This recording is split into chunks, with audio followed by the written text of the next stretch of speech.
Competitor number one, Shiny Das, is presenting family networks and negative income shocks.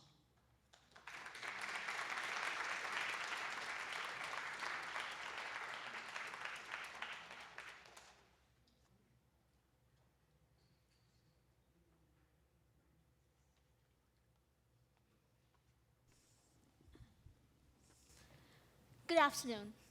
So how important is family? What if I could tell you exactly how important family is? When you're hit by an act of God, how important is the strength of familial ties in offsetting it? I'm looking towards the southern oscillations locally known as the El Nino. It refers to a series of events on the Earth's surface. The East Equatorial Pacific warms up, and the subsequent weather patterns alter in a way that the dry agricultural season becomes drier.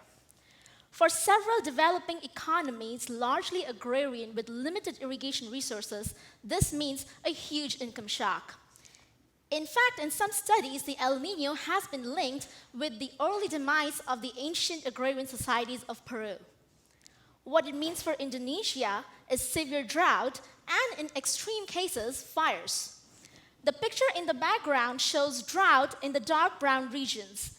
The picture in front shows smoke plumes in the Indonesian sky during an El Nino event.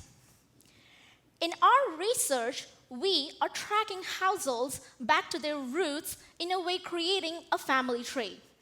This so we could exactly estimate how much households lend or borrow from their parents, siblings, cousins, etc. during the drought. Our initial calculations indicate that Indonesian households end up borrowing up to a quarter and lending up to 40% of their annual household income. All this so that the income shock does not translate into a consumption shock, and consumption remains smooth, at least within the extended family.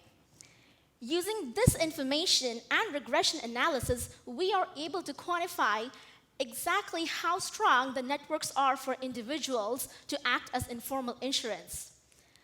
So if I were to question the relevance of my own research, I would ask, why quantify the strength of networks in developing countries? Well, for starters, networks act as a conduit not just for informal insurance, as in this case, but also vote buying, migration, job search, etc. By pinning down an exact number for how target individuals smooth their consumption, we are able to offer a more efficient solution for government allocation. Second, by using a completely exogenous climate shock, we are able to put those network estimates to the test. Thank you.